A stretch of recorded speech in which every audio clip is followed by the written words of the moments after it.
So one, I would like to understand the master-slave dialectic, or master-servant, but I'm kind of, I don't know, I've given up on understanding most of this. So it would be nice to have some clue there. But maybe a good place to start was actually a question that Joseph raised in a conversation with me. Why does Hegel say that consciousness is desire? And what does he mean by desire? And I mean, those are genuine questions for him. Maybe I should have figured that out, but he very clearly says consciousness is desire. And then later in this section, he starts associating it with desire and work and consumption, consuming. But initially it's consciousness is desire. And well, I guess that's probably why that book you guys are reading is one of the reasons it's called The Logic of Desire. But if somebody could help us out with that, I would be grateful.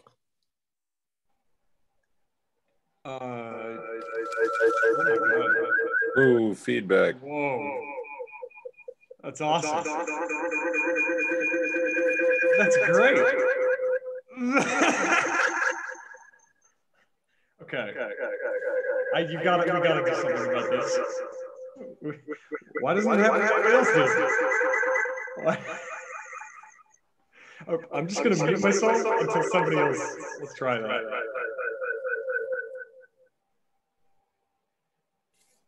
Is the echo happening for anyone else? Yes. Oh, yeah. Oh, no, now it is. Yeah, that's weird. I want to say it's Ed. There's two Eds. What did I do? I don't know, but there's two of you. Yeah, you'll have to mute your microphones. My microphones are muted.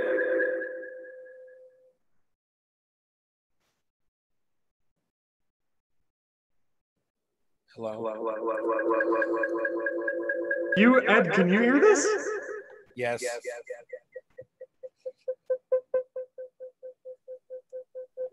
This is pretty meta. Are we done? Are we done?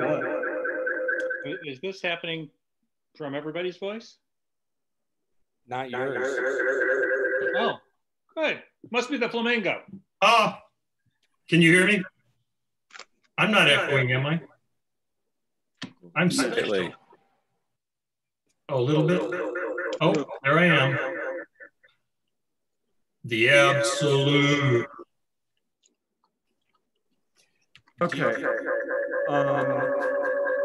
I'm struggling, but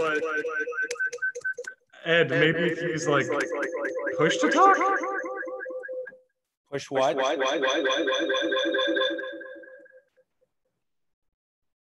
Like just mute your mic unless you want to talk. So Ed, I see two of you on the screen, and one of them shows you muted, and the other one shows you unmuted.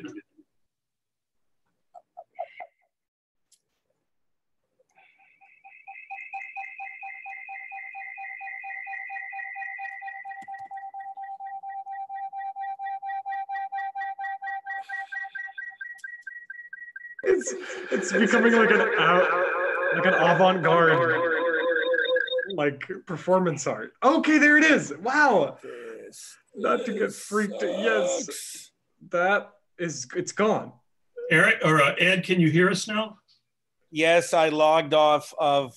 I didn't know I was on twice. Can you hear me without the echo? Yes. Okay. The bad thing is I can't see any of you now. That was crazy.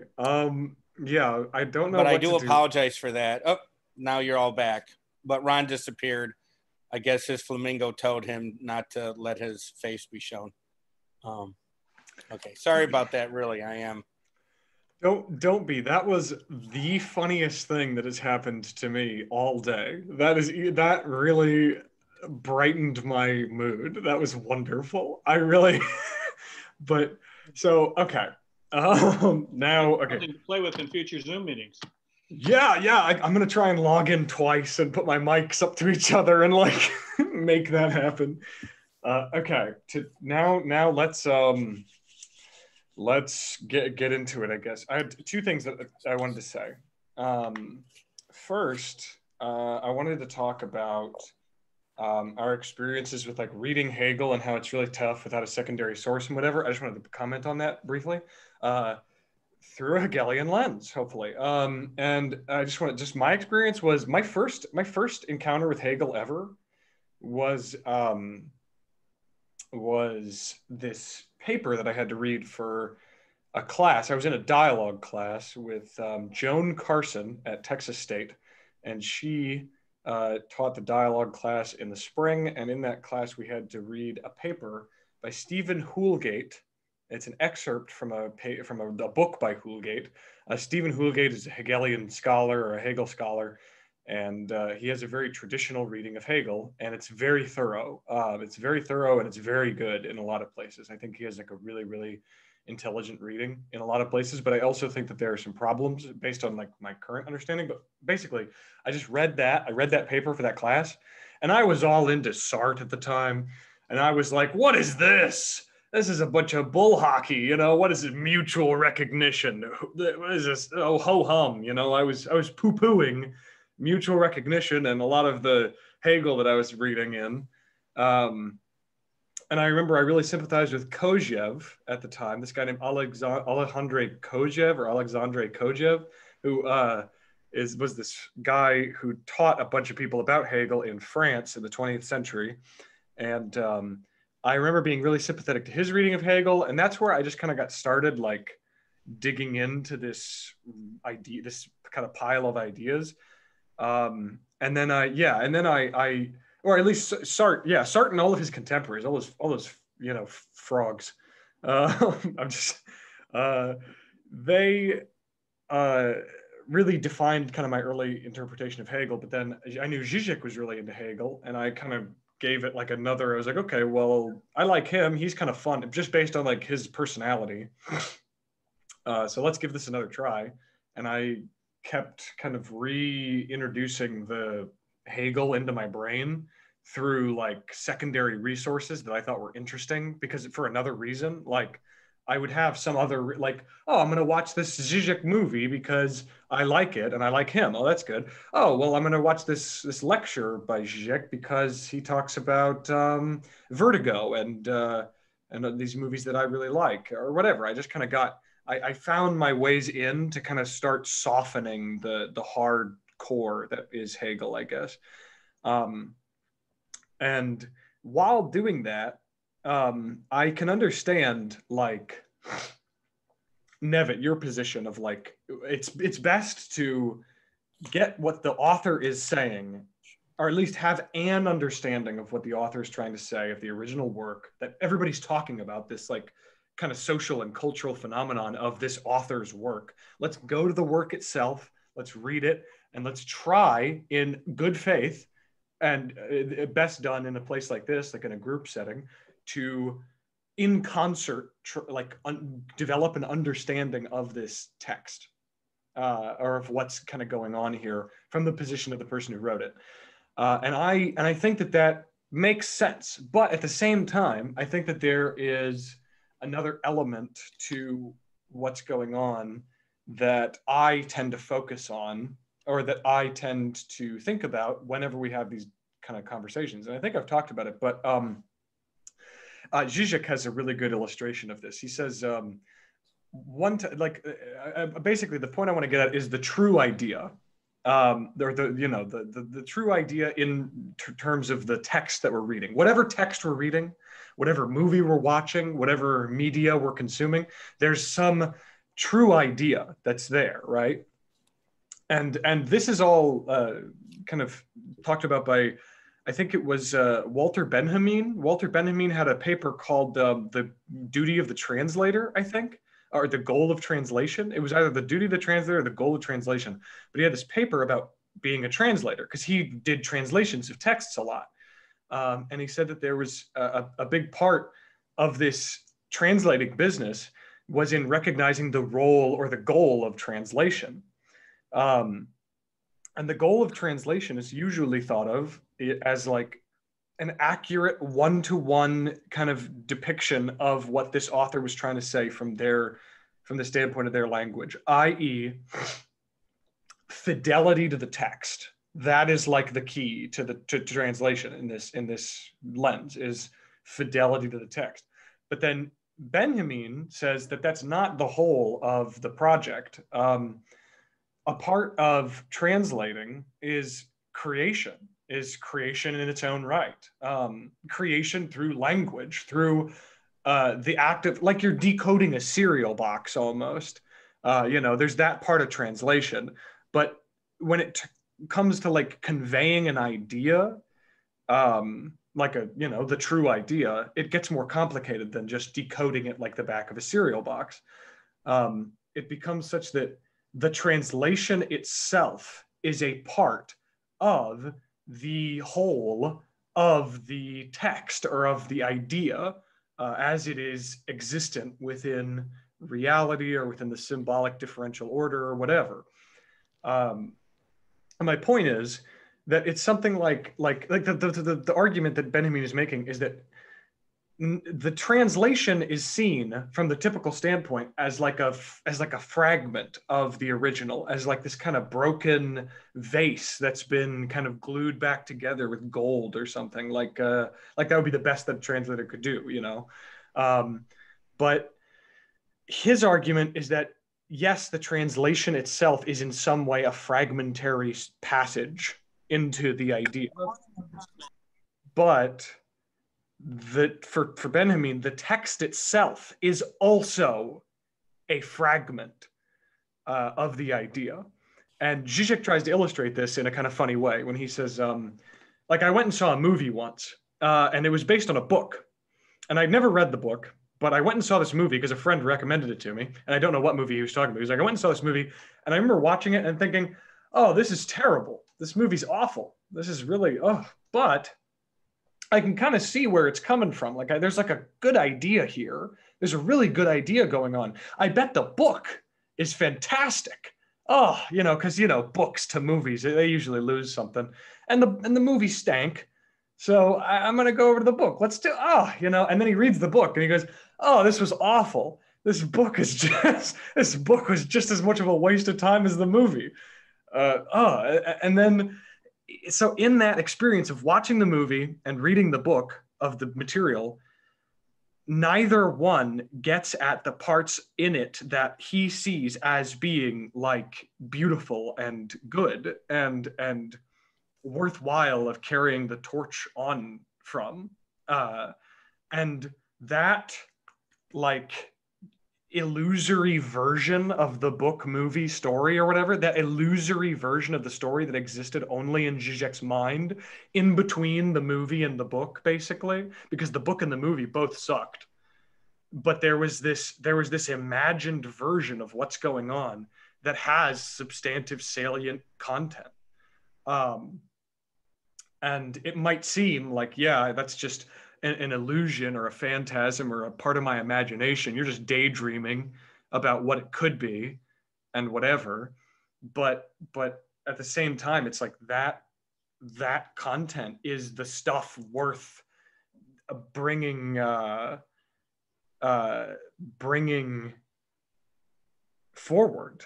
Like Hegel and the French Revolution, where it's like, yeah, the French Revolution, in its initial kind of exhibition, there's one part of it that's purely formal, that was like liberty and fraternity and progress and whatever, right? Democracy and freer people or whatever. But pretty quickly it gets into the terrors, it gets into like the Jacobin reign of terror and the rise of Napoleon and, and so if you look at the French Revolution, you could say, oh, well, the beginning was so wholesome, but then somebody could turn back and say, well, no, the beginning wasn't wholesome. You see, it was already this kind of co-opted bourgeois revolution, right? And then you could say, oh, yeah, well, yeah, you're right. I see Napoleon, but the beginning must be so much better, right? And then you go back to the beginning, you say, oh, the beginning sucks too. So Napoleon sucks and the beginning sucks. But there's this purely formal content that's still present there. For a properly dialectical position to maintain itself, forms matter. Forms have to matter like a lot. You know, it's why the American Revolution gave rise to universal emancipation, or struggles for universal emancipation at the hands of Black and brown and indigenous citizens of the United States, or soon to be citizens, or slaves. And for women's suffrage in the 1920s, where it's like America started and the promise was all men are created equal, which we all know is a lie. Of course, it's a lie. It's landed white men. But it is a lie that maintains the formality of freedom and equality for all men, which means that other men at some point could say, hey, you said all men. I know that that was a lie and all, but you did say all men. So, I mean, you could admit that you're a big fat liar, or we could kind of try and make something happen here. We could maybe work with something. Or at the very least, I could inspire a social phenomenon through reference to that form that we all have kind of dedicated ourselves as a supposed community of believers, right? And then people who aren't necessarily men, but are saying there are men in like the wider classification of humans, you know, all men are created equal, right? Yes. How does this address the fact that you understand maybe 20% of what you read? I think that the way that it addresses it is that I'm saying that totally understanding what Hegel is trying to say in the moment is a part of what's going on. But I think that it's not just that you are understanding only 20% of the reading. You're reading 100% of it. You're reading 100% of it, and your brain isn't turned off during that other 80%. There's movement. There are shapes of consciousness playing themselves out. There are forms crossing through your stream of life. Your embodied practice of consciousness is changing and morphing and experiencing more and more. And part of that experience is a creative experience, you know, or a creative, a creative attribute in the movement through the text. Even if, yeah, part of it is trying to understand just directly what he's trying to say. Excuse me, I'm coughing a lot. I think that you can't undercut your own creative capacity and the genuine value in your understanding, even if your understanding is not precisely what Hegel meant for you to read it as. And that's like part of Hegel's whole thing is like there's a phase in consciousness that he talks about where all thought and action is like the enemy. He talks about the brooding consciousness. He talks about the unhappy consciousness, the brooding consciousness. That's a space where everything is the enemy. And he says that everything is the enemy because words and actions all have a contradictory core within themselves. And so every time that I try and engage with something, I am left with the harsh reminder from the splash of reality that my understanding, whatever that understanding may be, is just an empty postulate. It's just this empty hypothesis about what's going on. And that, I think, you know, is part of where Hegel's coming from when he says like let's see, my problem is not misunderstanding Hegel, which implies an understanding that is incorrect. My problem is that I don't have any understanding of large parts of the text. I think I get that. I think that then it's just about like what we're focusing on, kind of like how our reading is engaged, how we are engaging with the reading as different sort of people, I guess. And I guess I think that when I think that I don't have an understanding of what's going on, I do have an understanding. I guess I try, and this is not something that I'm saying like, well, you see, I'm sort of this ascendant guy. I'm sort of like this, like, you know, I can do this. You this will take some practice to get to figure out, but I've already done it. No, it's like something I have to convince myself all the time. Like of all this stuff, in fact, like of all these Hegelian ideas and all my everything, the fact that it's worthwhile for me to go to these seminars and talk about shit as if I know what's what. It's like, I have to convince myself regularly that this is okay. And this is like a worthwhile endeavor and good part of my life. And one thing that I convince myself of, you know, studiously, I might add, is that when I am engaging with the text, and let's say I read a big and I agree with you guys, by the way, that there's too much each week. It's tough.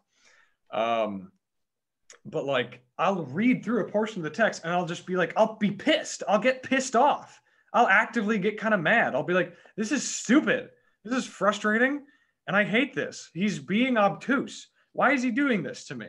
Why is Hegel being such a jerk all the time and telling me this and then telling me however this and then going, oh, gotcha, remix, and like just constantly fucking with me. I like, he's doing this to me. He's making me suffer and I resent him. You know, I have this frustration in my heart, but that frustration remix, my frustration towards what's going on is a response from my Geist, my spirit, as the I that's we with the book. And I don't see that as totally, I don't see that as having no meaningful grasp, I guess. It's just like, I see that as a part of attaining a grasp, is just getting frustrated, getting pissed and being like, why did Chase make this schedule so many pages? Oh, it's his fault. No, it's Hegel. It's you know, and then I'm just a raving lunatic. But at least I have some lunacy. I have something. I have a little bit of raving lunacy in my utility belt. And that's good. But okay, now I'm done talking about that. I'm done. I'm not going to talk about the whole of the master slave thing because I've already been talking so long, but and this is where I guess to circle back a little bit, the concept of desire for Hegel is what I'm kind of struggling with. Is for me, and this is just my initial interpretation of the text, is it's not so much that Hegel was talking about like a desire for like an end goal of something that's not approachable, but more like he's saying that there is a desire that isn't just carnal, but it's like for being and non-being in and of itself that is present in this universe that kind of defines our essence. So that's almost what I conceive the desire as, is that there is a dialectic in desire, and not that our consciousness is striving for something like in the Kantian sense of the noumena, trying to grasp something that's ungraspable, but there is a desire for being and non-being when it's for our reason and our experience in this world, that in and of itself is part of that dialectic, the being and the not being, so that it's all experiential in this realm. Is that a good understanding of it? And am I making any sense? Yeah. I mean, you made sense to me.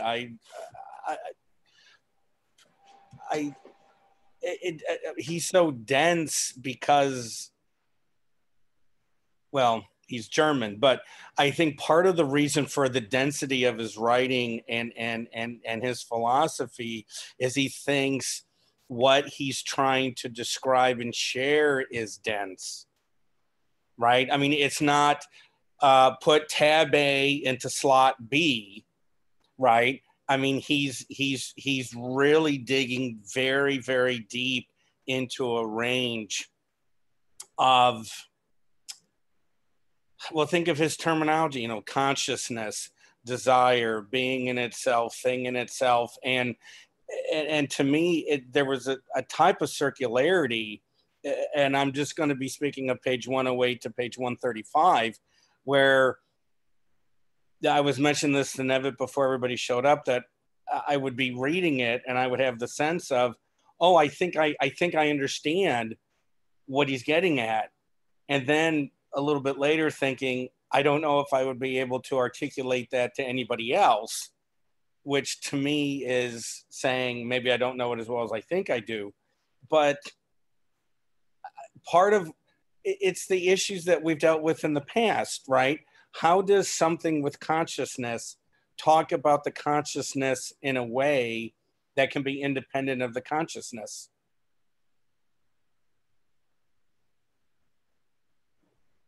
And my sense is that that's what Hegel's trying to do. He's trying to get at things that are by definition very much part of being a human being, but at the same time trying to get at it in a way to get away, or to, I don't want to say be free from, but to be as far away as from the individual perception as possible, and trying to develop a vocabulary that is not idiosyncratic.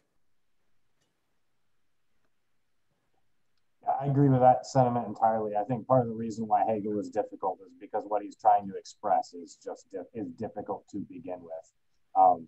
I think we mentioned before that, you know, this country likes to conduct political discourse on bumper stickers, and what a travesty that is, right? Whereas I think Hegel looks to his milieu, you know, and what was going on in philosophy at his time and immediately before, and he thinks that's good, but, and over here, that's good, but, you know, he's, you know, if you read Kant, you know Kant's not easy to read, right? And if you can read Kant and see where he's agree with him mostly, but with qualification, you're going to have to turn around and say, like, affirm you know, what you agree with in Kant, and then deny what you disagree with in Kant. I can't imagine how you would do that in simpler language than Kant.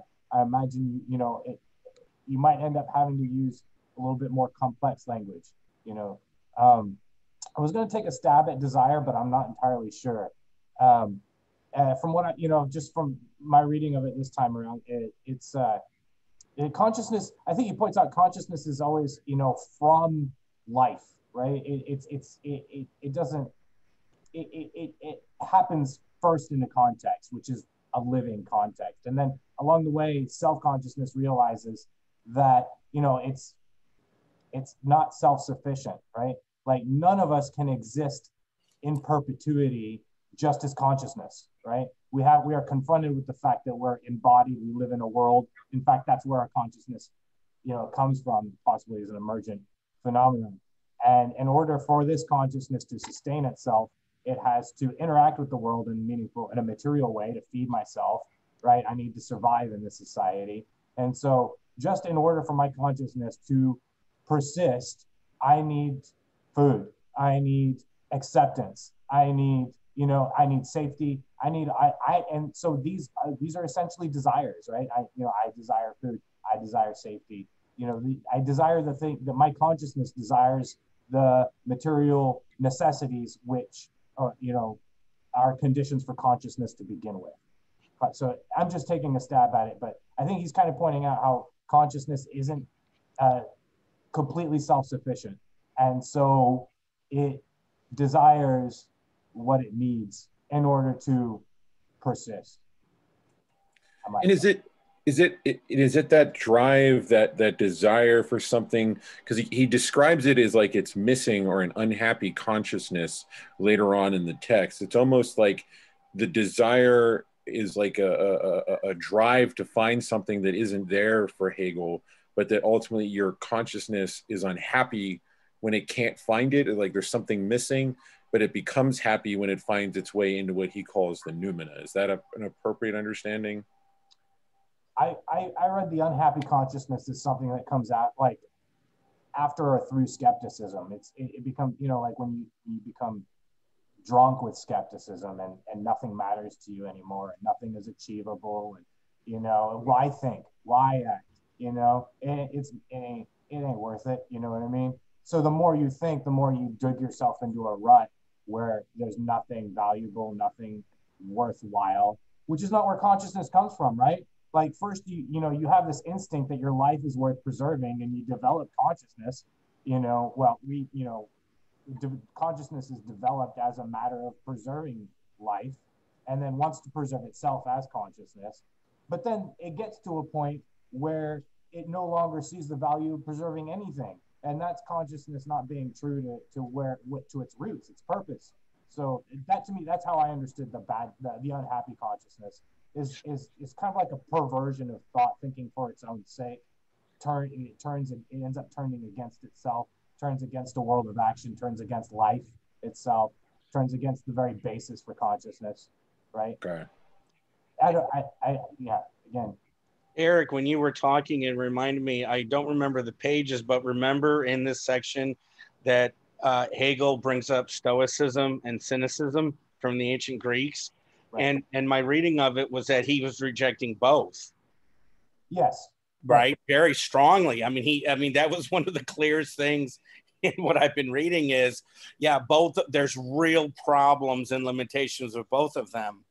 But, and again, please, anybody, my sense was he was more denunciatory towards cynicism than he was with Stoicism, even though he was opposing them. I mean, my sense was he was saying cynicism is just wrong, incorrect. You can't build a foundation from it.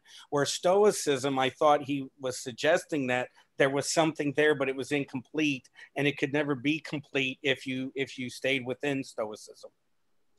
Right. I want to let Chase have a go, but yeah. Yeah. Okay. So I'm going to try to talk about desire and relate that to the kind of Stoicism, skepticism, unhappy consciousness thing. Okay. So at least the best way that I can understand Hegel's idea of desire is, well, first of all, it's a negative reading of desire in the sense that desire is something that is consumptive. It's about an absence of something. But that absence itself is something that causes consciousness or whatnot to kind of go out and seek some kind of otherness, to kind of, it wants to consume that thing. It's this very consumptive thing. I imagine it's like, so the Buddhists, they have this idea of the hungry ghost. It's this thing you would, a preta, you would encounter in the Buddhist hell, or you may become one. Actually, we probably all will become one. But it's this thing that has a giant stomach and a very small throat, and it can never fully satiate its appetite. So desire is something kind of like that, in the sense that it's got some kind of absence in it, and that absence makes it go out, seek some kind of satiation, some kind of unity and completeness, whatnot, outside of itself. So the thing is, he sees this, first he talks about it in a very biological way, as, this is, as life is about this.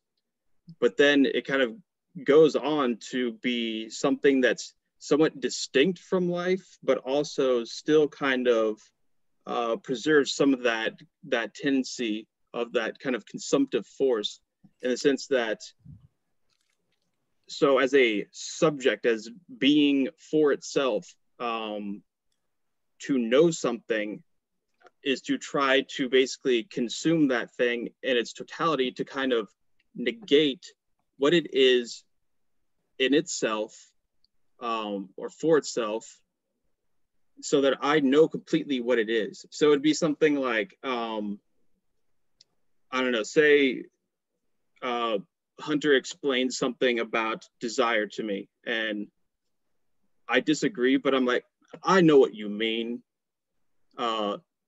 That idea of saying, I know what you mean, that in itself is this kind of act of desire. That's what desire wants. Desire wants to kind of fully grasp something where there's a unity between its knowledge, its understanding, and the object of understanding. It wants to collapse that difference and fully consume this thing. And that's why he talks about it as this, it's connected with this negation idea. So it'd be something, I see, this cookie, it's pretty good. What I want to do, I want to negate it. It's nothing in itself. It's just something for me. It's not something for itself. The cookie, I don't care about the cookie's desire. I don't care about its feelings or its, whatever. I simply want to consume that thing for myself. So I think desire works like that. Obviously that's a simplified version, but that's kind of the way I see it. So the way that he goes into that, the Stoicism one is a little, I read that, it seems like a while ago, you know, what, like a week ago or something. That one's still a little fuzzy for me, but okay, the Skepticism one I think is interesting in that that's kind of this negative movement, but it's only basically the consumptive, destructive kind of movement of negation, of desire, kind of seeking something outside of itself to consume that thing, to try to get some kind of unity, stability, completeness, whatever. So the skeptic will take whatever particular there is and just show how, oh, you know, there is this obverse side to it, this contradiction to it, and it only works on that deconstructive level of trying to destroy all those particular things. So there's that sense of a kind of, you know, transformation of things, and so that I can understand them, except the skeptic doesn't want to grasp something as this kind of positive knowledge.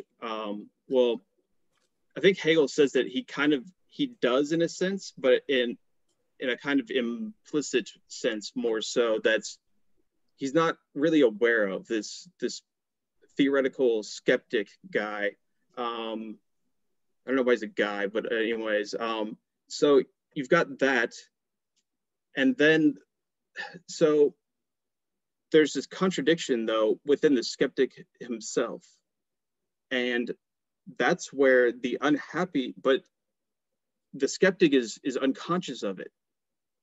It's this thing, I don't care, you know, I mean, not I don't care, but it's more so someone argues something that I don't know, actually I'm not going to use an example, it'd just be stupid, but okay, point A, no, B, and then somebody's like, okay, B, like, no, A. The skeptic has no problem with that. I mean, obviously that's an exaggeration and whatnot, but I mean, it's kind of what Hegel says. So the skeptic doesn't care. It's, it's all about, you know, just being outside of that particularity. It's all about, you know, just that pure negation. You know, I'm a free thinker, you know. So it kind of rationalizes that contradiction to itself, that it'll argue for different things. The thing is, the unhappy consciousness is conscious of that contradiction and sort of internalizes that.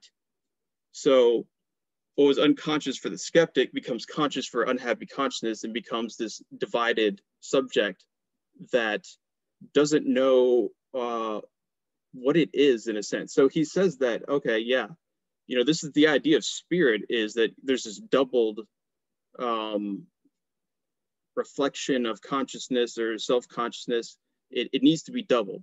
That's the concept of spirit. But there's a kind of integration and unification that spirit does that unhappy consciousness doesn't, because it still has this kind of dogmatic idea of what it is, and that it's not that other thing that's good. It's basically a kind of, you know, I'm bad, I'm inessential, and this other thing, that thing is the thing that's great, but I can't be that because I'm both. So there's always this you know, contradictory aspect, this shadow aspect of myself that I think the unhappy consciousness, he says that it usually identifies with that aspect, this, you know, the inessential contingent aspect. And then I think you really said some things like animal desire and things like that. So interesting section where I think he talks about, oh yeah, these people are basically, they have these animal functions still, but they're embarrassed about them, even though that's stupid because it's inessential itself. So his historical model for the unhappy consciousness is medieval Christianity. So I think it's specifically these people, he's almost talking about monks in a sense, this renunciation, asceticism, this kind of idea where, God is everything that's good, and the individual as a sinner, original sin, corrupt, not good. We have these natural sinful natures, blah, blah, blah. I'm sure you're aware of Christianity, but that's kind of what he's talking about. And I think you can see how there is some kind of preservation of that Stoicism, Skepticism, unhappy consciousness kind of thing going on. But yeah, so desire, though, takes all these weird turns by the time it gets to unhappy consciousness, it seems like. Is, okay, you've got desire going for the skeptic in the sense that it's just trying to destroy things, and this action of the destroying is what its delight. But then for unhappy consciousness, it's almost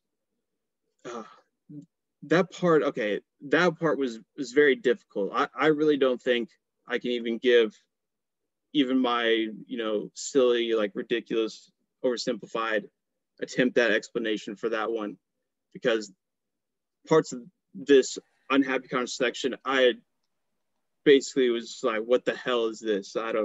What the hell are you talking about, Hegel? No, and just to build on that is our desire. How do I put this in words? I'm sorry. Is the desire or our failure of being able to come to something through kind of like this parallax he talks about, is that essentially what makes us human, in that it is our ability to live with the failure or the antithesis. It's almost like he's saying that desire is part of us, but it's achievable in the fact that we are comfortable with not getting the object of our desire.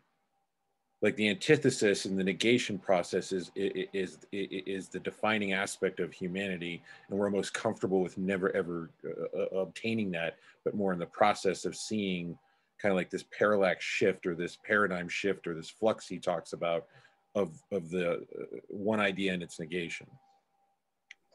Yeah, I think that's a part of this kind of these new readings of Hegel would probably agree with that. It's kind of like a sort of like a Zizekian kind of thing, close to Lacan, sort of. But this is why I shouldn't have read The Logic of Desire. This is it. I'm already spouting somebody else's. Okay. Yeah, well, I think, yeah. So I am also reading The Logic of Desire, though I didn't get to the chapter on unhappy consciousness, although it would have probably helped a lot. But I think what Hegel is saying is, okay, yes, consciousness naturally has, these contradictions for all these different things, but the reading that it just wants to simply reconcile with contradiction in this kind of final manner, I don't think that's what Hegel is saying. I think he does want some kind of real reconciliation, and I think he takes those contradictions as something that have a movement of their own in the desire to reconcile that, to get out of that.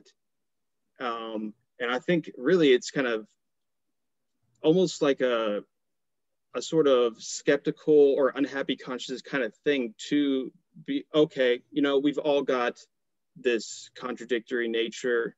Let's just be okay with it, that we're this inessential, contradictory thing, and that's it. But the contradiction itself, that's great. That's this otherworldly negativity that all worship and whatnot. I think that's something that Hegel, I think, wants to not simply focus on that destructive sort of stasis level of contradiction. Contradiction is always something that leads to something new. It's always some kind of movement beyond itself. It never just stays and spins on its wheels necessarily, at least in the kind of logical development that he's trying to come up with. Maybe some kind of like an individual person or something like that can do that, but I think he's definitely trying to use contradiction to go beyond contradiction. Yes, it'll run into new ones, but I think there's something somewhat to that, but I think I've said enough. That brings me back to where, sorry, Joey, I don't know if you're going to add something. I'll be quick. So where Hunter was talking about how he's worked his way into Hegel. I think, and I agree with Nevitt's sentiment. Like that's as a rule, like I want to interpret things for myself. I think if I, before reading a book for myself, I've already been, exposed to somebody else's interpretation of the book, then I already have a dilemma, right? I don't want to completely, be an acolyte to that person's interpretation, but at the same time, you don't want a negative image of that, oh, I'm just going to disagree with everything they say. So you have to find your interpretation as if you've never been exposed to that one. So I appreciate the problem. And by and large, I try to read text like that whenever I can, and I'm still trying to do that somewhat with Hegel. But I think such as Hegel's content and language, and Hegel's not the only one. Again, I read Critique of Pure Reason by myself years ago, and I could understand some of it, but I really needed help. And I read, and then I went to secondary sources. But I was going to say with Hegel, we have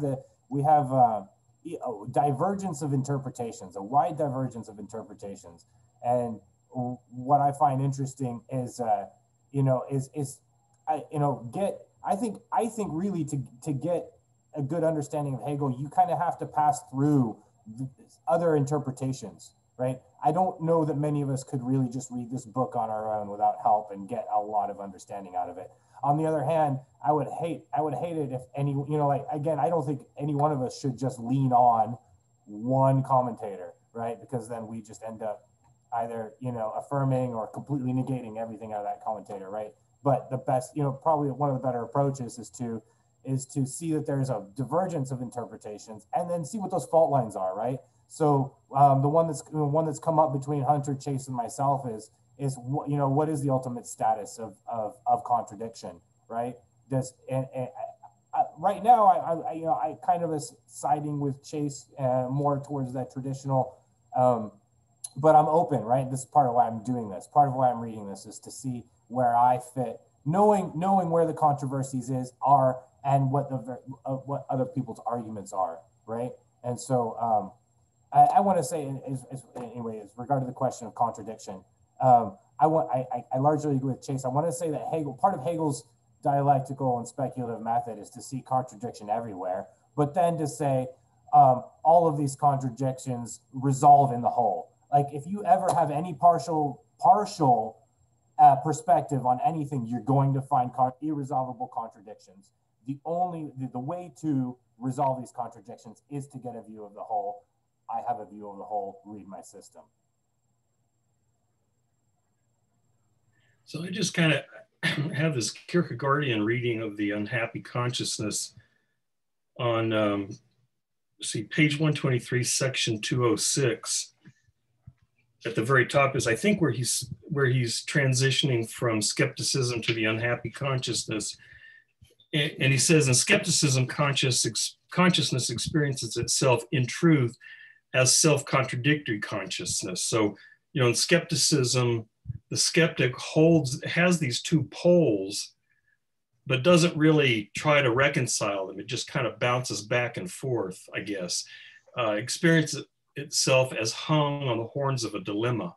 And I experience myself as that, in that way. I think Nietzsche recognizes this state, and Kierkegaard recognizes it when there are these contradictory features of life, the universe, and everything, and you can't commit to either one because they're sort of equally balanced, and so you're just sort of hung there. And I think that's what he means when he talks about skepticism. But then he says, from out of this experience, then there arises a new shape which brings together the two thoughts which skepticism keeps asunder. Skepticism's thoughtlessness about itself has to vanish because it is in fact one consciousness that has these two modes in it. This new shape is therefore one that is for itself the doubled consciousness of itself as self-liberating, unchangeable, self-equal self-consciousness, and at the same time, I added, of itself as absolutely self-confusing, self-inverting. And it is this consciousness of its being the contradiction. And then a few sentences down, the doubling which was previously distributed between two singular individuals, the master and servant, is thereby brought back into one singular individual. Although the doubling of the self-consciousness within itself, which is essential in the concept of spirit, by the way, which is the term that Kierkegaard uses, is thereby present, its unity is not yet present. And the unhappy consciousness is the consciousness of itself as a doubled, only contradictory creature. And so the sense I get is that the skeptic, I think Nietzsche actually would agree with it, the skeptic is kind of hung on the horns of this dilemma because there are these two contradictory features of consciousness and everything else, and it can't commit to either one. And I think Nietzsche says, well, you just have to stake your life on one of them. And then I think, the reason I say it's a Kierkegaardian reading is because, Kierkegaard says consciousness is these two contradictory, spirit is these two contradictory, self is these two contradictory aspects of human existence, which, for example, mind and body, infinite and finite, and so on, and that only God can bring those two into relation. And it sounds like this unhappy consciousness is, and then Kierkegaard, on my reading, Kierkegaard says, well, some of you guys think you can do this on your own, like speaking to the future to Sartre. You think you can take this self-contradictory consciousness and somehow you can manufacture a unity that holds these two opposite poles together rather than bouncing around back and forth. But, Kierkegaard's like, but yeah, you guys are wrong. You have to have God to do that. And this unhappy consciousness sounds to me like a similar situation where it's the person who is not the skeptic, in the sense they're not going to just say, yeah, there's these two poles and fuck, that's just the way it is. But they're going to take these two poles and somehow try to weld a unity between those two.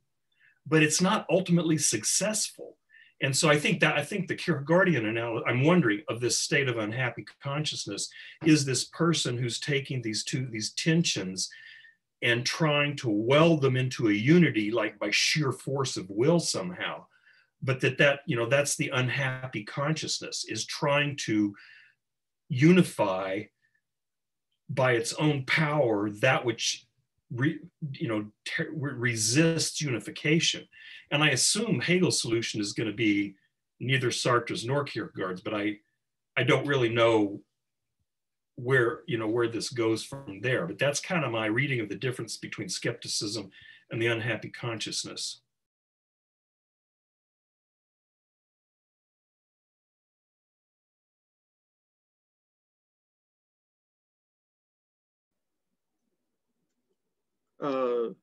Yeah, if no one else saying it. So I was just discussing in the chat, but the unhappy conscience section that, okay, it seems like when I was reading it, okay, it was hard for me to really get what he was saying about the unchanging universal. Is that the correct term? I think that's what he says. Unchanging something. And, you know, he contrasts that with the singular particular.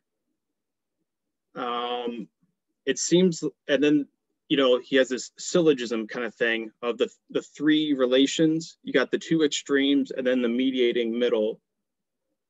And he says that, you know, this mediating middle acts as this go-between where through the universal you can get to the singular, or more so, I think it's the opposite. I think it's through the singular you get to the universal. I think it's something like that. But there's one section in particular that I can't remember, but he goes through all the different sort of, you know, manipulations of this.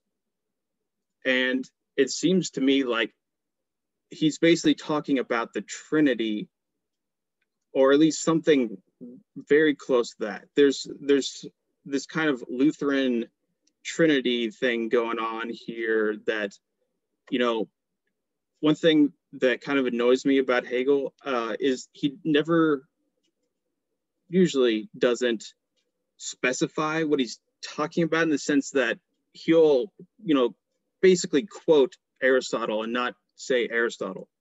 That annoys me.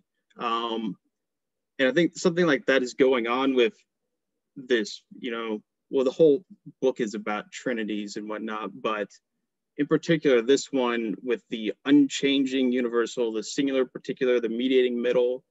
And then I think that works with the whole thing of where you got this like inessential, which is like the singular particular kind of thing, and then the essential. And the thing is that the unhappy consciousness identifies with the inessential to some degree. I'm nothing, I'm just this inessential singular particular thing. But I long for, you know, the otherworldly, universal, unchanging, the world of lovely divine forms and whatnot. No, I mean, yeah. So I wonder what exactly is going on there, because I'm not really sure, but does it make sense that basically what I said? It seems like, Joey, it seems like you know what you're saying in the chat at least, so you can maybe enlighten me. I don't know. From the logic of desire, but this section did absolutely throw me for a loop.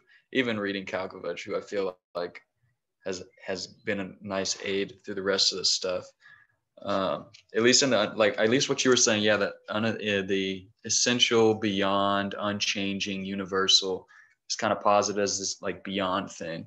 And then to get back to like what Nevitt was saying that I felt like was helping me was when you were saying like the unhappy consciousness comes to see this like contradiction within itself, as opposed to the skeptic who sees it like alternating positions out in the world, like it's just going to negate and go back and forth. And like Hegel says it somewhere, like, it's just like this like restlessness, unhappy, or for the skepticism. Looking for the term he uses. I just remember thinking it's just the shape of restlessness. It can't find rest. But then the unhappy consciousness finds that contradiction in itself, and its like mission from then on out is to like basically try to like erase this part of itself that it sees as like, you know, tainted, as like the sinful part of it. And at least for Kalkovich, he like kind of framed this section in like 3 little stages. The first stage being like where it's trying to negate itself through feeling. And so you see this from pages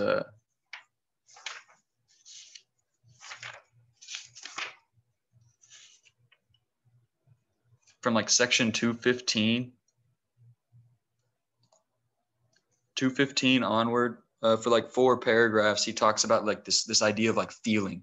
And he says like, you can compare this to like the experience that people in mass try to have when they're basically like consuming, you know, the body of Christ. It's like this idea that like in this experience, I'm in contact with this direct feeling And it's also similar to what Chase was saying, that at least Kalkovich does pair it with like the Trinity of like Father, Son, Holy Spirit.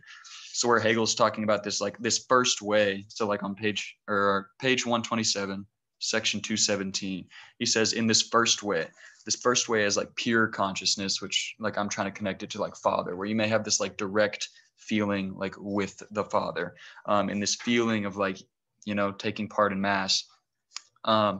But I think, by page 128 at the end of 117, he comes along to be saying like this feeling can only be your feeling of self, like in trying to erase like your determinate in pure singular self. Like all you're doing is like throwing yourself back into yourself. Like the only thing you can come to feel is yourself. I'm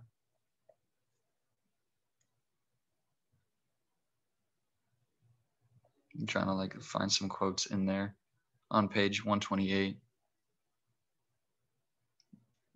kind of towards the top, he says like consciousness only feels it and thus has fallen back into itself. Must end in defeat.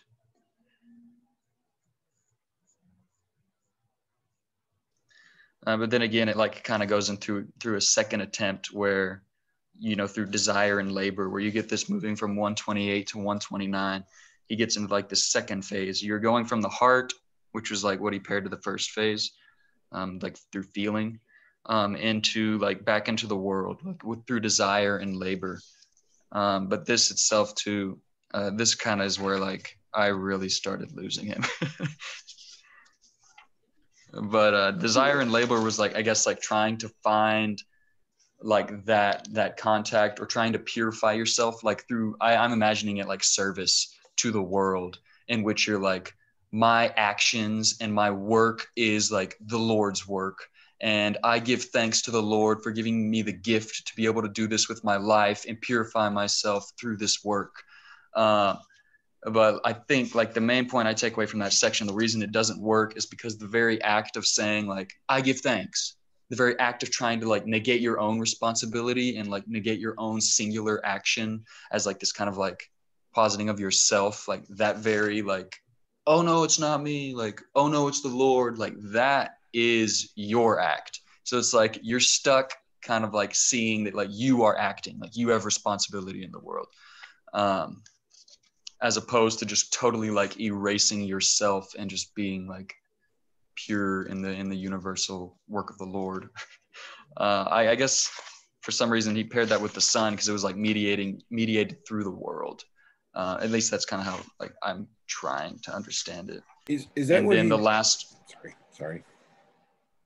Oh yeah, I'll just make it quick. That last section of Unhappy Consciousness, where he does start talking about that mediating middle. I was reading it as like that's the priest kind of coming in and serving as like this, like, I can kind of translate for the Lord and for the human. And I was having trouble seeing like the positive come out of this. Like I did not get that from the end, like how we are to move into reason. That part really confused me. But at least Kalkovich says that through the priest, we actually get this exposure to like the singular as the universal. And that's what kind of like helps us move into reason. But that part definitely eluded me. Yeah, that's where the consumption thing, it sounded like talking about mass communion to me, where he was connecting, the mediator is accessed through consumption, desire, and labor in that second movement, I think.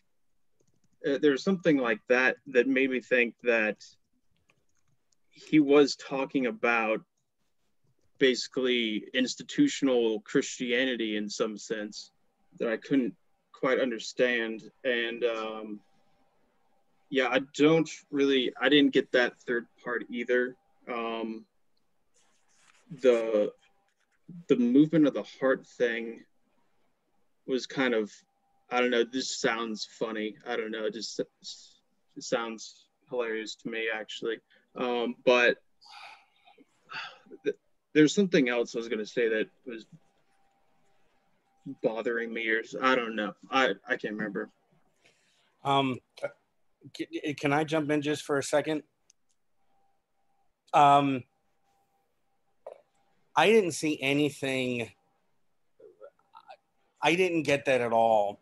But I mean, for me, I don't know the entire biography of Hegel, but my understanding is he was raised Lutheran. The image in that man's head, if he's thinking of religion, is not the priest, but the minister. And the role of the minister in the Protestant churches is completely different from the role of the priest in Roman Catholicism or Eastern Orthodox Christianity. The priest is the great intercessor because of the miracle of transubstantiation, transforming the bread into the body of Christ. Okay, except for the Missouri Synod and a few others, overwhelmingly the Protestants say no, it's symbolic, and the minister's there to interpret the Word of God as it manifests itself in the Bible. So, I mean, I think for lack of a better term, a Catholic reading of Hegel, I mean, there's nothing in Hegel's background that would suggest that that was his orientation at all. Because remember, when he's writing, there isn't a Germany. There are hundreds of German countries. Okay, hundreds. And they are very specific with their own traditions, idiosyncratic characteristics. And in fact, even in 1871, Southern Germans and Northern Germans under the new empire couldn't understand each other.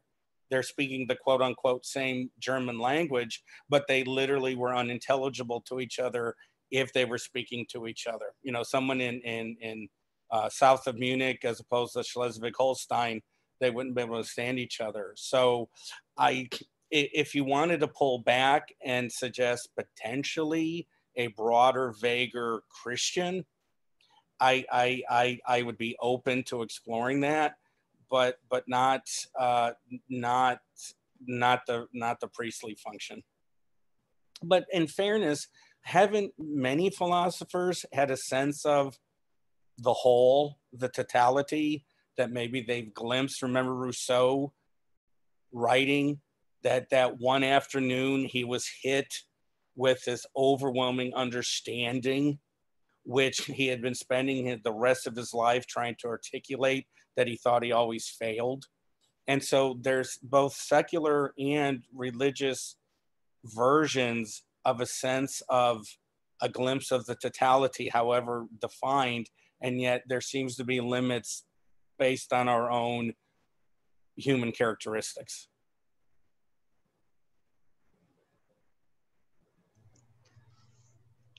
Like, I think because Jason mentioned it too, like the unhappy consciousness being representative of this like medieval Christian, but I don't think it is exclusive to that, or like it needs to just be that. I think kind of like what you said, Ed, that like you can find this unhappy consciousness in a lot of different forms across different religions or different time periods, but just it, you know, kind of especially makes its mark in this medieval Christian figure.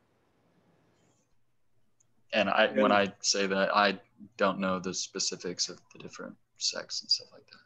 Yeah, so I think the unhappy consciousness isn't necessarily Lutheran, you know, in of themselves, but I think his model for unhappy consciousness is more that kind of medieval Catholic, you know, whatever, Franciscan, or did I say that right? Oh God, basically a medieval Catholic monk. I think that's his primary kind of model, although I have to be cautious about giving, you know, just like these empirical particulars to what he's saying. Franciscan, okay, yeah. But then, yeah, I think Hegel, though, he was a Lutheran, and I do think that's in the text. And in that sense, so yeah, just to kind of say what was in the chat, what Ron said, I think that, so yeah, Luther was still pretty close to Catholicism, although obviously there's differences, but they still have the Trinity, which I think is the big thing for understanding Hegel, because everything is in threes, but also the way it works is very close to basically the Lutheran idea of the Trinity. And also there he mentions the mystery of eating bread and drinking wine in the preface. So he actually connects that with the Eleusinian mystery schools of ancient Greece, but also that's a connection with, of course, Mass and communion and whatnot.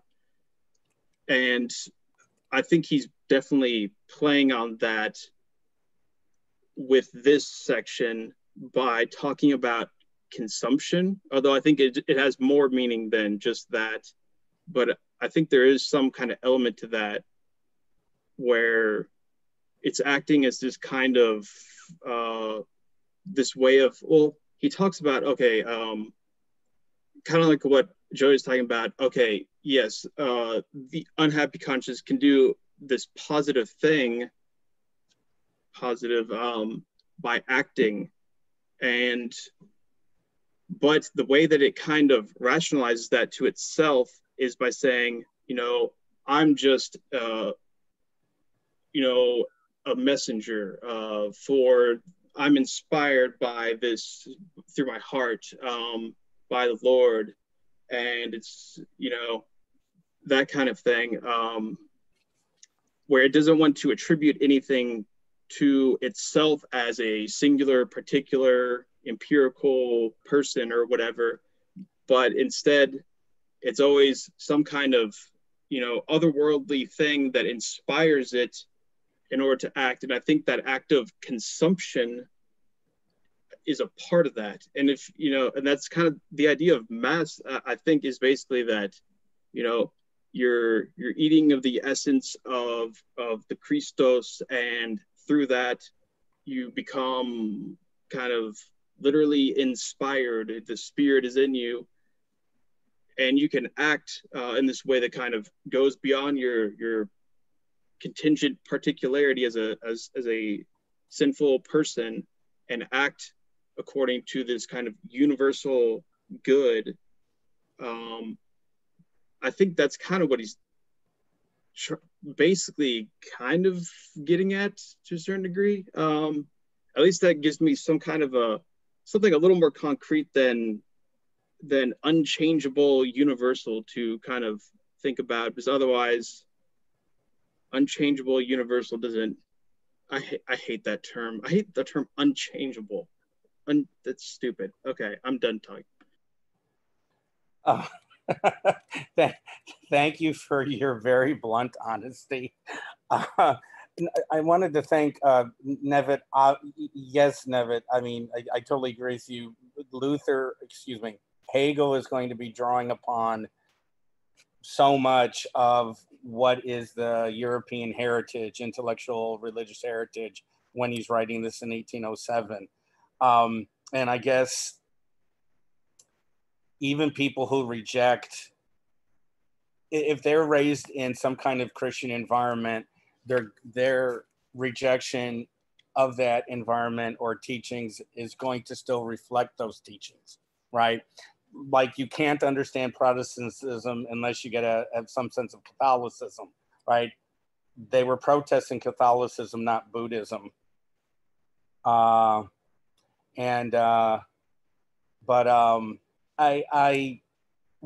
guess what I would say is, if Hegel is drawing on a much broader European intellectual and religious tradition, then he's not just a secular Luther.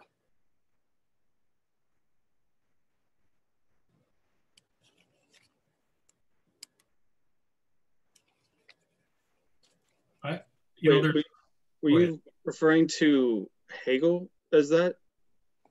It's just because I thought you were really emphasizing the Lutheran-ness of Hegel's thought in at least the passages from page 127 to 129. And either he's Luther, he's an updating of Luther, or he's more broadly borrowing from very foundational Christian and secular understandings. I think he's kind of trying to integrate those.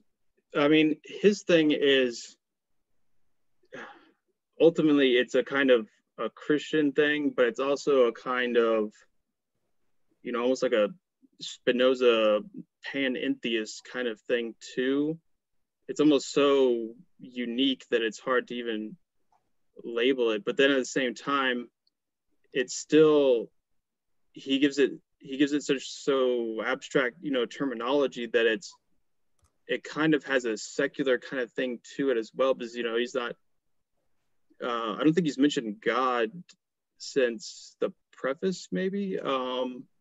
So yeah, I think what Hegel is doing, he's kind of, you know, kind of using all of these. I think he would say, you know, it's all of those have been sublated into the unity of the concept or something stupid like that.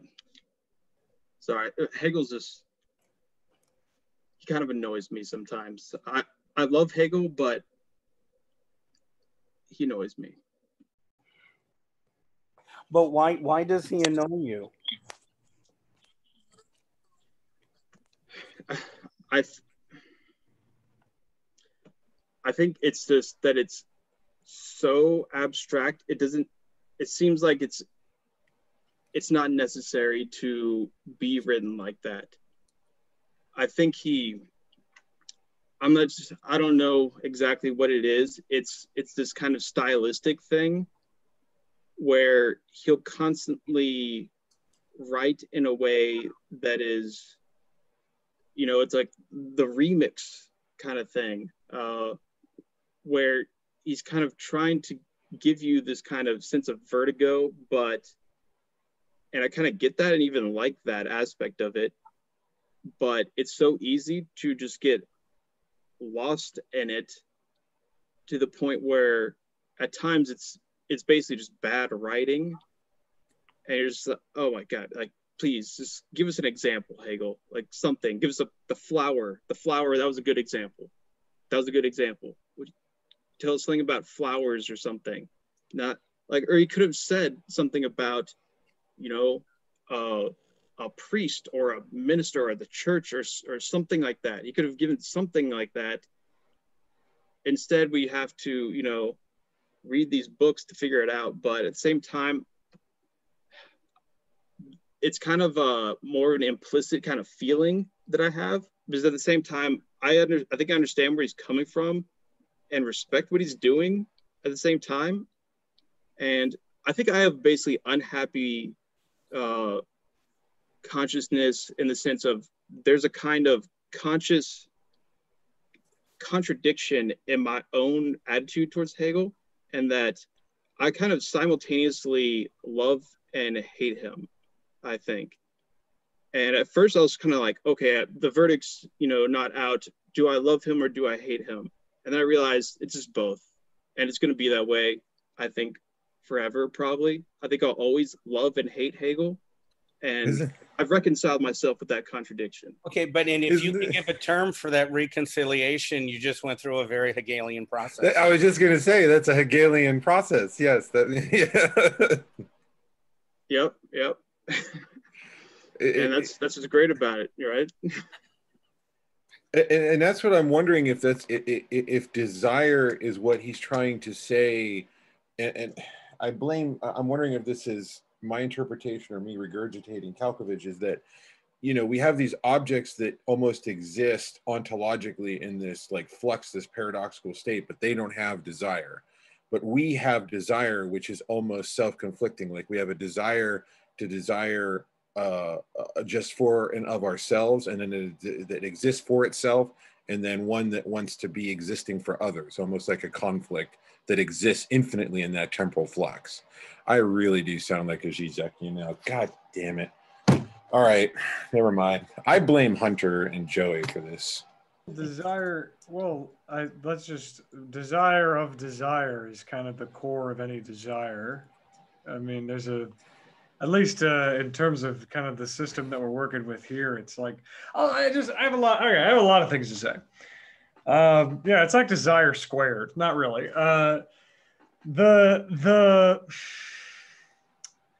the desire for desire is something that's motivated. So when I desire something, this is just a very, very, very brief aside, and then I'm going to get to actually talking. But like when I desire something like chocolate cake, and I want to take a big bite out of it because it looks sweet and tasty, I do that, and I consume the cake because it is existing here for me, and it does not yield to my advances or to my warping and changing, my working and my consuming. But if I am hopelessly depressed, as I am, so we don't need to get into use our imaginations too crazily there to get to a scenario where so let's just imagine that I'm hopelessly depressed and I don't want any chocolate cake, but my friends, they know I love it. They know I love a good Boston cream. And so they come knocking on my chamber door telling me they've got my favorite and they want me to come out. Come on, hey Jude, won't you come out and play? We've got this thing you love, this object of your desire. It's right here. And you want it, right? Don't you want it? Come on, little piggy. You know, that's how my friends usually talk to me, at least when they're trying to comfort me. And I, being in a depressed state, a thought will ring through my mind, and that would be, do I really want that cake at all? A part of me is saying, yes, ooh, that sounds so yummy. Ooh. Another part is saying, no, I'm a pathetic worm that needs to lay in bed, and I don't deserve cake. I'm a mess, you know? Or what's the point in eating cake? I'm just gonna shit it all out in an hour anyway. It's all just pointless. I'm just gonna, you know.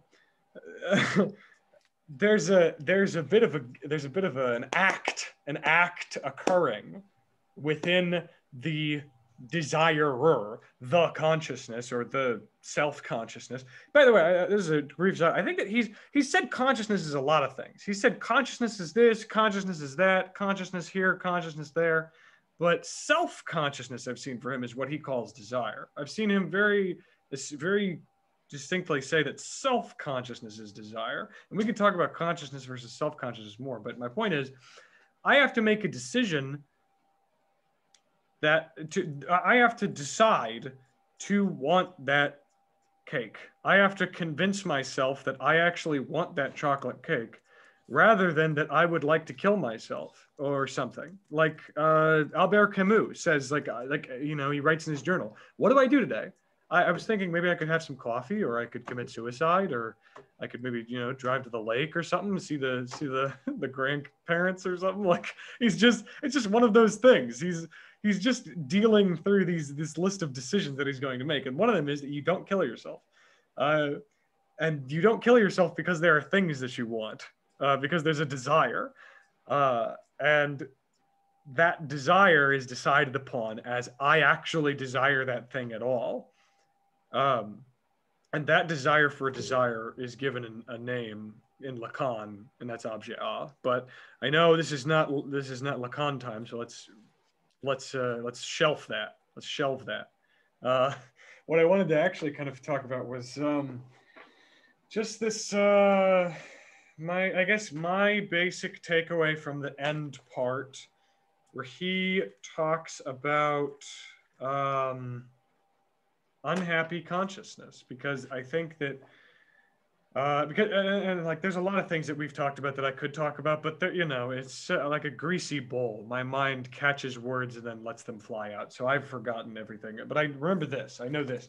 I want to talk about unhappy consciousness. He says, and in fact, actually, what part does he start talking about unhappy consciousness? Well, I'll find it. Oh, yes, I actually did find it. Holy crap, I'm kind of shocked at myself.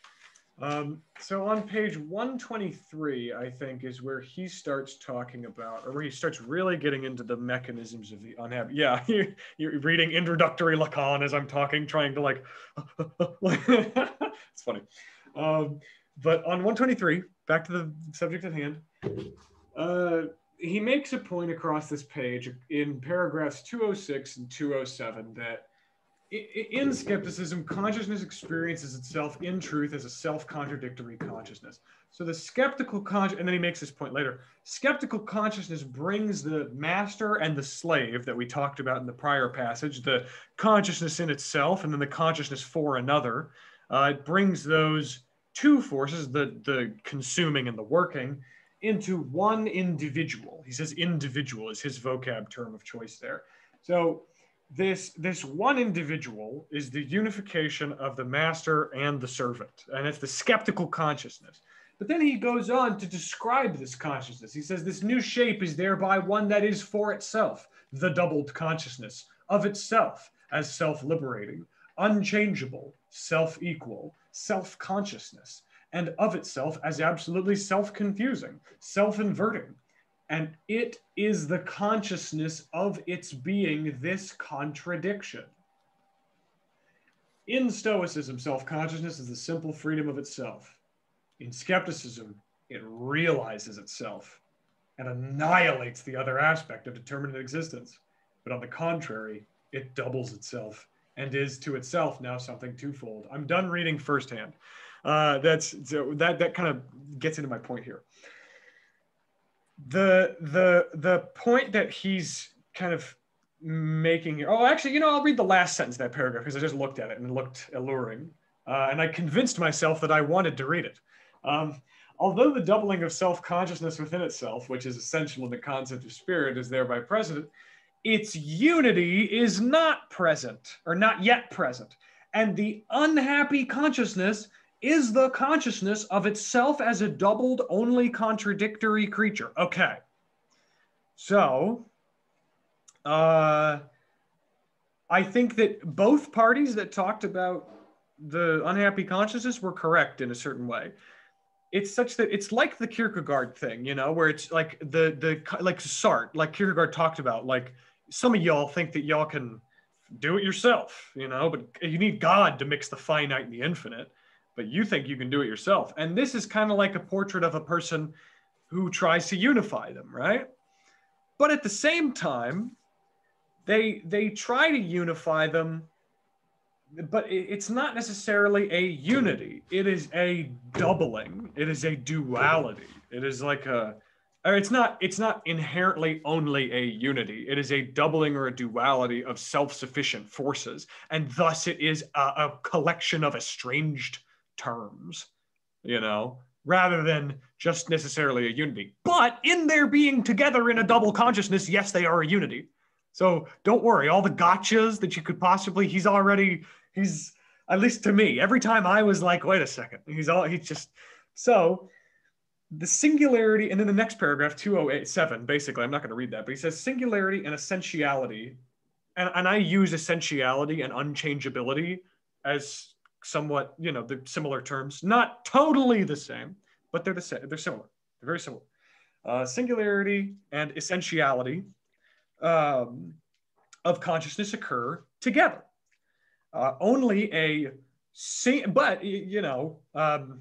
This occurring together can only take place in a singular individual, which is thinking and feeling the universal. This is his big point.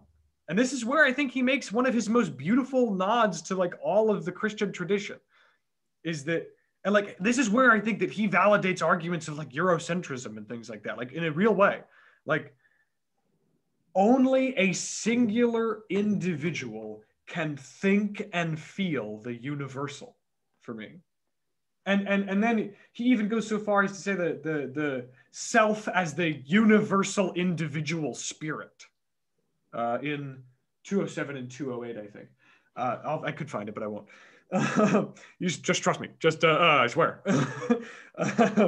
But this self as a universal individual spirit is a moment occurring upon the unchangeability as it appears, and thus it's not a real unchangeability. It's the unchangeability taking shape, or the singular actuality. And so right here in the book, this is like the first place that he's getting into like the actual. I mean, like really, he's referenced it before. He's talked about the mechanisms of the actual before and what it means to be actual, but this is where he's placing consciousness into, it's starting to kind of pull, it's like a baby bird breaking out of an egg. It's like starting to kind of creep into the actual in a way. But so then he goes into this big long discussion of actuality and how it's all contradictory and it's a big mess and universals clash with individual. God, Joey, you became like the sun. Sorry, yeah, yeah, that's pretty funny. Excuse that. Just got distracted for a second. So, and then this is part of where, and Nevin, you were talking about what's the heart thing. I don't know if this is maybe my fault for I don't know, reading something into it, but it seems to me like he was like, when you said like, what does he mean by heart? Does he mean like the affective center or something? I just take it in moments like that when he says usually when he says some bullshit pop philosophy buzzword, if I excuse my French, but some bullshit pop philosophy buzzword, like the soul of the everything, or like the heart, when I'm speaking from my heart, it's like he's, and he's only speaking about it as like an incomplete part of this idea he's working through. He's never like, this is the like pure identity or simple infinity. He's not saying like, this is the ultimate be all end all thing. It's just a part in the process. And in the process, you can kind of tell just from the way that it's like packaged and brought to you in the form of a book, that he's not done, that this concept of like the heart or whatever, that this thing that he's bringing up, it's either a functional aspect of the complete picture, or it's just a thing he's bringing up just to kind of talk through it with you, just to get the message across. And I think that things like the heart and the simple infinity and the pure identity, that's a part of him working out the mechanisms with you. And so when he says like, okay, pure consciousness, and this is his discussion of actuality. I'm going to say this part, and then I'm going to say a thing about the end, and then I'm done. So pure consciousness encounters unchangeability appearing for it, and thus being a moving or changing unchangeability. So we're not dealing with true unchangeability. He even says, and I quote, like, this is not a true unchangeability. It's not, it's how it appears. All we have is appearance. And so it's unchangeability as it appears. It's not unchangeability in and for itself. It's the appearing for it of unchangeability for pure consciousness. So then consciousness is the midpoint between singularity and universality. This is where I think Kierkegaard came in for me. I was like, oh, it's like singularity and universality, the finite and the infinite, kind of tugging at the individual, that's, and so I see your point there, Nevin. Like I'm seeing the connections at least. And I kind of tried to work with that.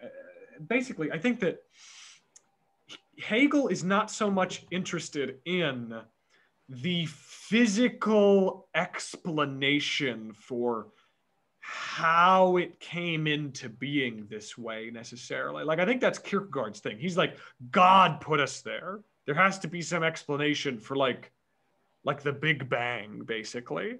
But I think Hegel here is more focused on like, okay, let's just say that we're in between the finite and the infinite, just to get you to hang out with me so that I could talk at you, like, let's just say, like I imagine he would want to be Kierkegaard's friend. Maybe he'd just be like, listen, like, let's just say that. Let's just agree. And because I do agree.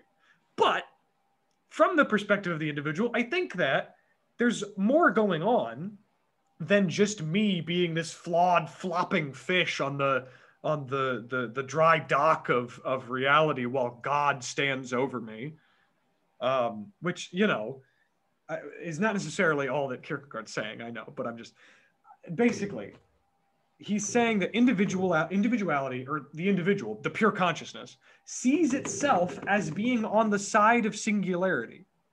In that battle between singularity and universality, it sees itself as being kind of partial to singularity. It does not yet see, and this is another part where that unity, that duality I was talking about of like the master and the servant, that is not totally reconciled yet. It's not a totally harmonious unity. And in fact, I don't think it will become one, but I think it'll become something weird. And I'm excited. So I think Eric and Chase, yeah, we might have a different reading of what he's getting at, what the punchline is going to be. But I'm interested to see where it goes. I think we're all kind of placing our bets. It's kind of funny. It's like yeah. So he's saying that the pure consciousness doesn't yet see the unchangeable as it. The pure consciousness does not yet see that the unchangeable is it.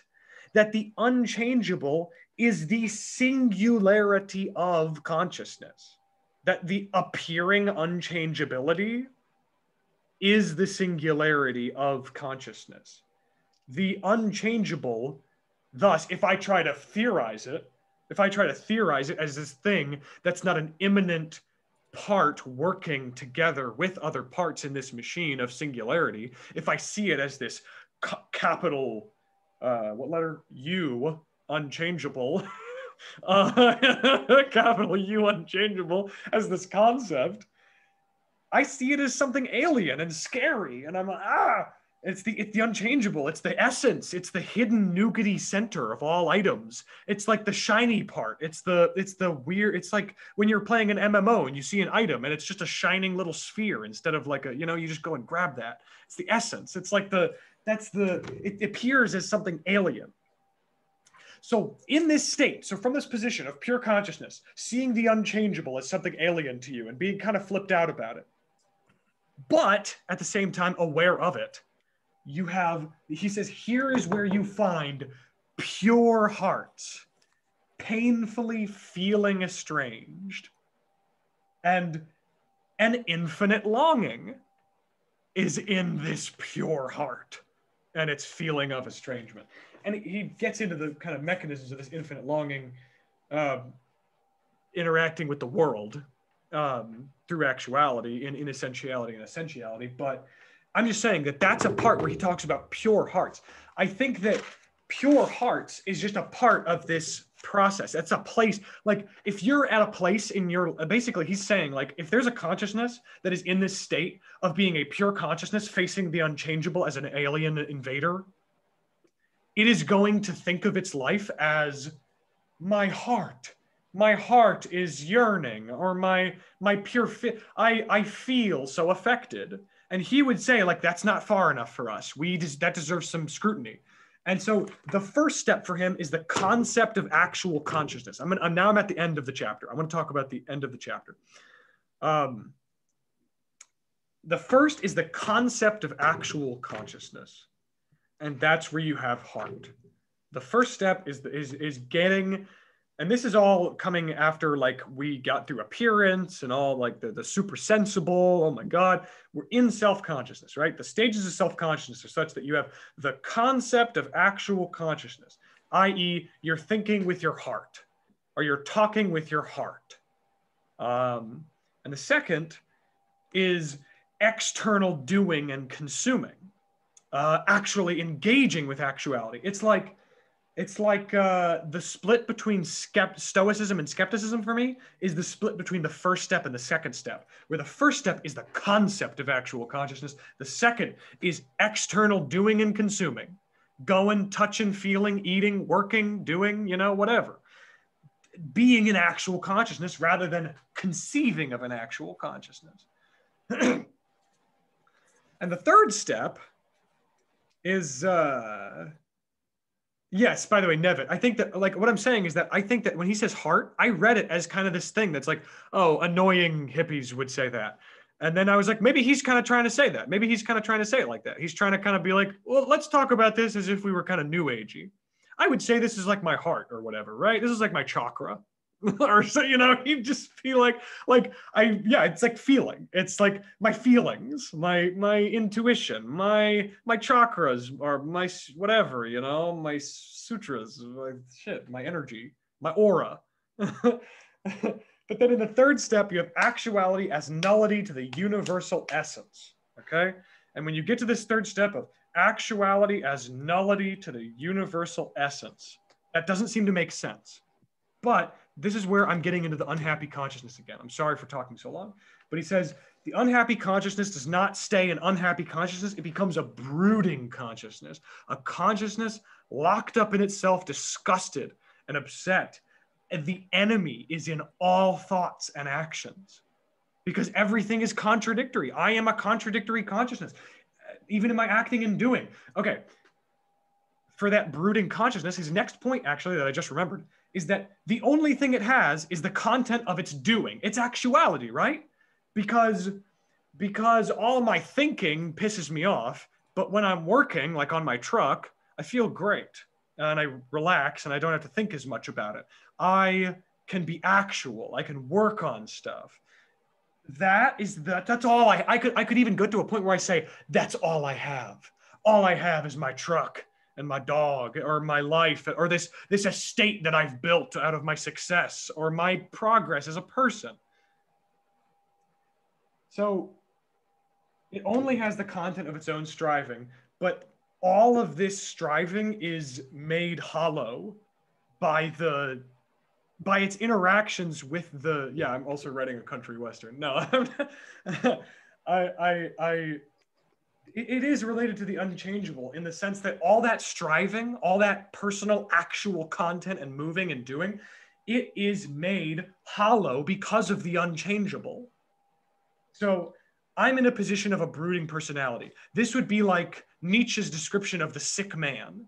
Like I talked to you about, Nevitt, like the sick man who's like, everybody's always performing and I'm always performing, but I feel terrible right now. And then some guy comes up and says, well, what about all your friends? They're here to say how much they love you. And then he says, they're all acting. They're all just deceiving me, just like I'm deceiving them. Why should I I already feel terrible. Why should I take time out of my terrible feelings to listen to them do this little performance to make themselves feel better, and like they really went out of their way to help a sick man today? Oh, wonderful. Oh, yeah. I hope you feel great about yourself. I still feel terrible.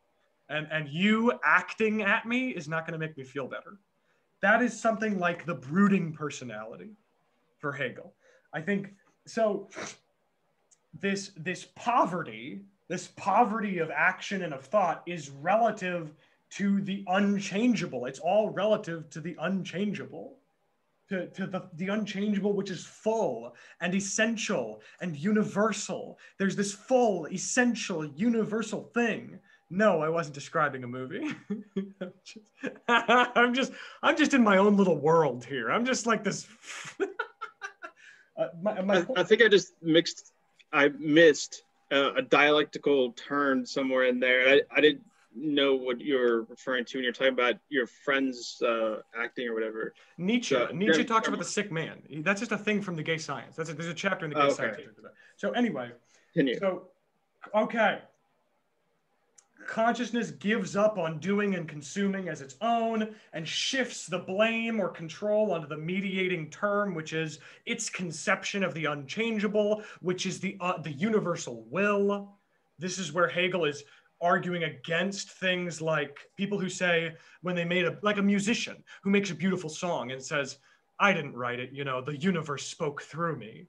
Hegel would be like, don't talk about yourself that way. Hey, you're my friend. I know you wrote that, all right? Don't say that. The universe didn't do. The universe is a wild pandemonium, and you are like this laser beam of it. Like, you're doing great shit. So, okay, the point is, the very end of the chapter, he talks about completed sacrifice. Completed sacrifice purges the brooding consciousness of its own unhappiness. Okay, what does that mean? The completed sacrifice purges it of its unhappiness. Now, one way to read that would be, after I do like some dialectical work, I am going to be the happiest guy ever. I'm going to have no unhappiness anymore. And that would be awesome. But I don't think that's what he's saying. I think what he's saying is, first, it sees the will as external. It sees the will as external, as this thing to shift blame and control on, to be like, I didn't do it. The rhythm made me do it, or something, like there's some external power that's acting on me, that's making me do things. So it sees the will as external, and it gets counsel from that will. Blame it on the twang, yeah. But after seeing the will as external and as a thing to get counsel from,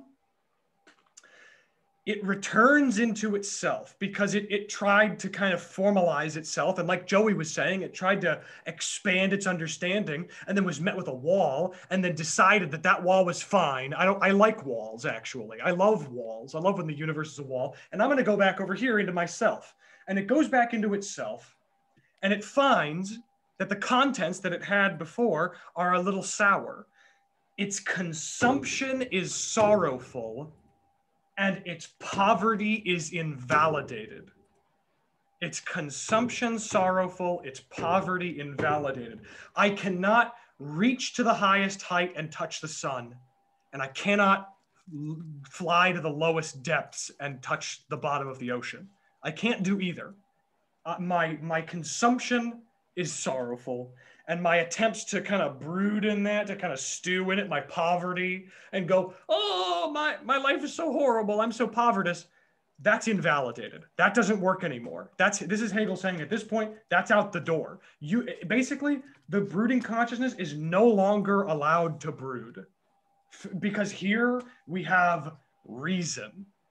And reason is the first emergence of certainty of self, absolutely in itself, as the concept of itself, being the content of itself, and certainty of being all reality. And once that emerges as a result of its ping-ponging back and forth from into itself and going outside and then seeing itself as the universal medium and then seeing the universe as beckoning it and soliciting and being solicited, it reaches this point where it can't, yes, that's Nevitt, that's pretty funny. I like that Star Trek episode. Shaka, when the walls fell, like that's, never mind, it's a big reference. Nerd. My point is, the consciousness reaches a point where it can't fill any determinations. It can't totally fill any determinations. And in fact, there's a part earlier where he talks about consciousness. He says, consciousness is, and this is not self-consciousness. Self-consciousness is desire, but consciousness is absolute dialectical unrest. Consciousness is the disillusion of all determinations, even equality with something, or even with itself. Consciousness is a contingent disarray. So this consciousness as this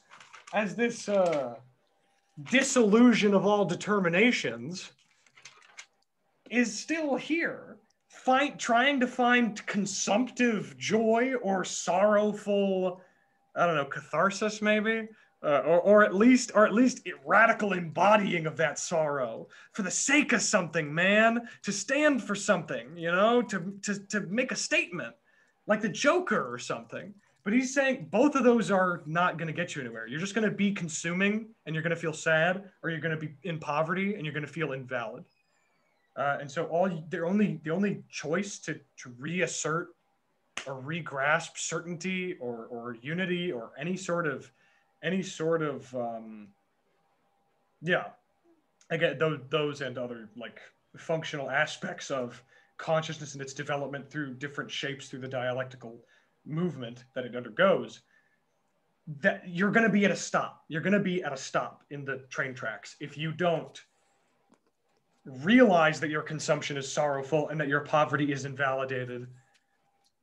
And once you do realize that, with all of the things that you've realized up to this point, it is evident that there is a certainty within that consciousness of the self absolutely in itself and a certainty of being all reality. And that part is confusing, and it should be, because we haven't read Reason yet, and we're going to, and it's going to be awesome. But yeah, that's my answer.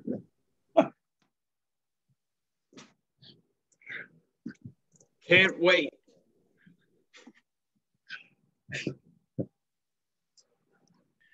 Okay, it's after 7. Any last thing? Nevitt was referencing a Star Trek episode, by the way, where an alien race speaks only in mythos. Yeah, that's my point. Is that's what I hear when you speak sometimes is Darmok and Jalad at Tanagra. And I'm like, what? There's a description of that episode in one of my science fiction and philosophy books, like a half-page description of it. So I should have known that reference. I'm a fan of it.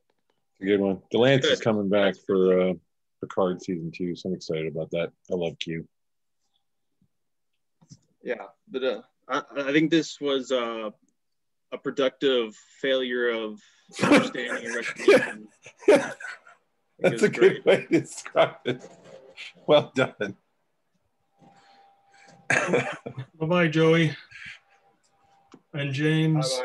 Bye. Thank you, gentlemen. Okay, see you guys. Bye. I'm sorry that I hurt you all like I do. I love you. It comes from a place of love. I promise. I promise. And you all hurt me just as bad. Let's have you in these seminars. Yeah. Hey, best friends off the court, bitter rivals on it. I just feel like you offer such a Zizekian, Kalkovich perspective, and I'm feeling more and more converted to that perspective. Not converted, but like I'm just worried that I'm seeing it from that perspective more than just being impartial to form my own opinion. But whatever. I mean, it's still good. I really appreciate it, though. What do you think, Eric? Starting point. You can read somebody else afterwards. Yeah, I'll just do that. Yeah, there's not. I'm creating rules and making it more complex when it's already complex, and I should just read it, form an opinion, and then see a counter opinion in the Hegelian dialect process instead of just thinking I can somehow be impartial. I think that's silly. I think that there are traditional readings of Hegel and then negative readings of Hegel. Like Eric and I have talked about this for a while. We really ironed out our stances on like the difference between negative readings of Hegel and traditional. And I am partial to a negative reading, but the point is there are good traditional readings and good negative readings, but they're also bad in both. There are very bad negative readings and very bad traditional readings, in my opinion. So it's just about, who you like and what's good. I like Gadamer. He's cool. And he's very traditional. It is like drinking from a fire hose. Like, it's pretty incredible.